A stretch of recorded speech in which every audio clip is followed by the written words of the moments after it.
Di tengah hiruk pikuk kota Shanghai, hiduplah seorang desainer muda bernama Ruolan.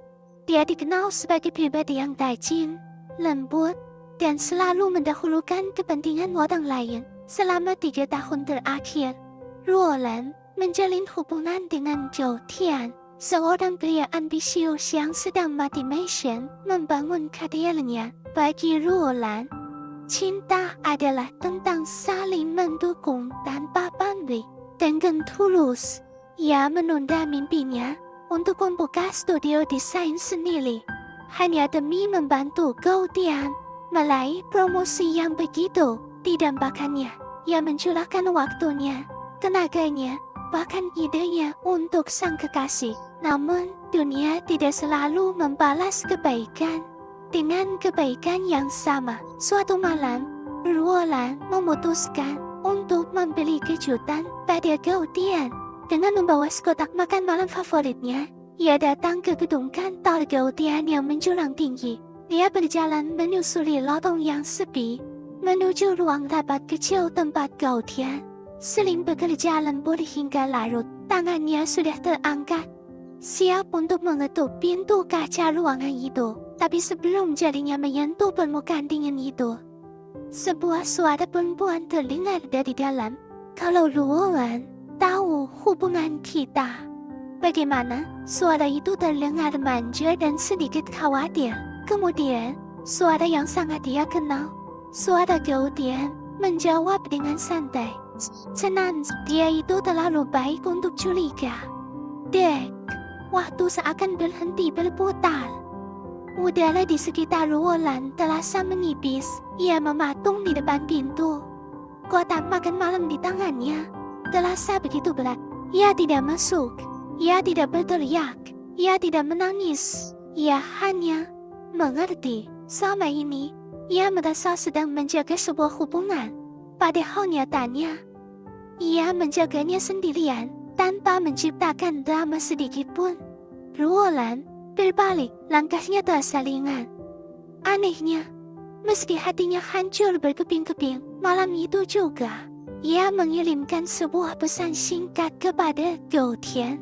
Pesan yang menjadi akhir dari segalanya. Terima kasih untuk semuanya. Aku memilih pergi karena aku ingin menghargai diriku sendiri. Ia tidak meminta penjelasan. Ia tidak berusaha mendapatkan kembali apa yang telah hilang. Ia hanya memilih dirinya. Hari-hari setelah perpisahan itu terasa sangat berat. Ruang kosong yang ditinggalkan Gaudian terasa begitu luas. Namun, Ruolan tidak membiarkan dirinya tenggelam dalam kesedihan. Perlahan tapi pasti, ia mulai bangkit. Ia mengalihkan seluruh energinya pada impian yang sempat ia tunda. Membuka studio desain interior miliknya sendiri. Ia bekerja siang dan malam, mengambil setiap proyek yang datang, mulai dari klien kecil hingga proyek-proyek yang lebih menantang. Setiap garis yang ia gambar, setiap warna yang ia pilih, adalah caranya membangun kembali dunianya. Dalam perjalanan membangun kembali mimpinya, takdir mempertemukan Ruolan kembali dengan Li Xuan, seorang arsitek muda berbakat yang pernah bekerja bersamanya saat masa magang dulu. Li Xuan adalah sosok yang tenang, sopan, dan memiliki cara bicara yang tidak pernah menghakimi. Bersamanya, Ruolan merasa nyaman menjadi dirinya sendiri. Li Xuan tidak pernah menanyakan masa lalunya. Ia tidak pernah memaksa Ruolan untuk bercerita tentang luka hatinya. Sebaliknya, ia hanya memberikan dukungan dalam diam. Suatu hari, saat mereka sedang berdiskusi tentang sebuah proyek, Li Xuan berkata dengan lembut, "Kamu tidak ditinggalkan karena kamu kurang. Kamu ditinggalkan karena kamu terlalu berharga untuk orang yang salah." Kata-kata sederhana itu, entah bagaimana, terasa seperti obat yang paling mujarab bagi hati Ruolan yang terluka. Kata-kata itu memberinya kekuatan dan perspektif baru. Waktu terus berjalan, dan kerja keras Ruolan akhirnya membuahkan hasil. Studionya mulai dikenal di kalangan industri. Namanya menjadi perbincangan. Ia berhasil mendapatkan pujian besar. Dan usahanya berkembang dengan sangat besar. Untuk pertama kalinya dalam hidup, Roland berdiri di puncak kesuksesannya sendiri. Tanpa bergantung pada siapapun.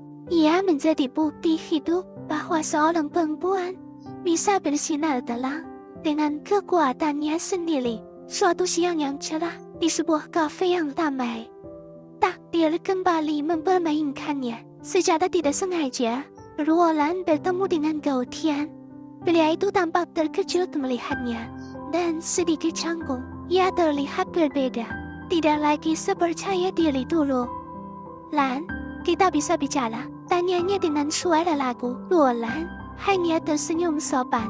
Ia bukan lagi perempuan naif yang dulu selalu mengorbankan segalanya. Ia telah berubah. Namun, sebelum Gautier sempat melanjutkan kalimatnya, sebuah suara tenang menyela. Li Xuan datang menghampiri meja mereka, lalu berdiri dengan anggun di samping Roland. "Maaf, membuatmu menunggu. Proyeknya sudah siap untuk kita bahas?" tanyanya pada Roland, seolah tidak menyadari kehadiran Gautier. Gautier langsung terdiam, matanya tertuju pada Li Xuan, lalu beralih ke Roland. Ia melihat cara Li Xuan memandang Roland, bukan dengan tatapan posesif atau rasa memiliki, melainkan dengan rasa hormat dan menghargai yang tulus. Saat itu juga, Gautier sadar. Ia sadar betapa berharganya perempuan yang telah ia lepaskan begitu saja. "Roland, kamu terlihat jauh lebih bahagia sekarang," ucapnya lirih, penuh penyesalan. Roland tersenyum tulus, senyuman yang datang dari lubuk hatinya. "Aku bahagia karena aku akhirnya memilih diriku sendiri."